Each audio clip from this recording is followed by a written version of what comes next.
ये कहानी उस समय की है जब हमारे देश में स्कूल नाम की कोई चीज़ नहीं होती थी।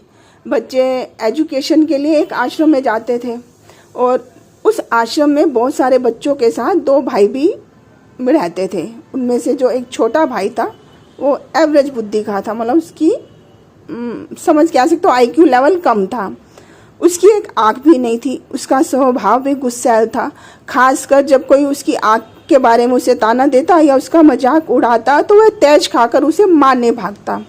एक बार वहाँ के जो आश्रम थे, वहाँ के जो उनके गुरु थे, उनकी गैर मौजूदगी में बाहर से कोई दूसरा जैन भिक्षु आया और उसने वाद विवाद के लिए उन दोनों भाइयों को कहा।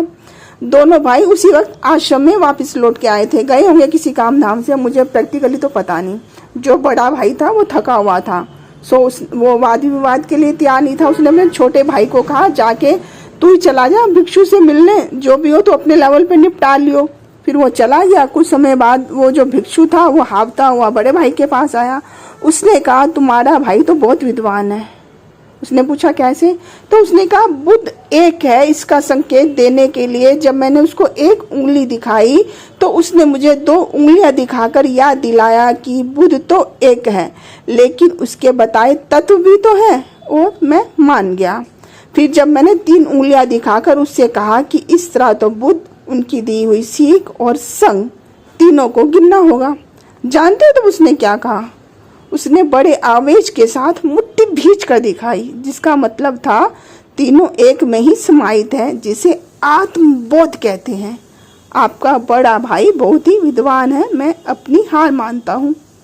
भिक्षु के जाने के कुछ देर बाद जो छोटा भाई था वो अपने बड़े भाई के पास आया। उसने कहा कि ये जो भिक्षु है ना, ये बहुत बेईमान है, बहुत घटिया इंसान है। उसने कहा, कैसे?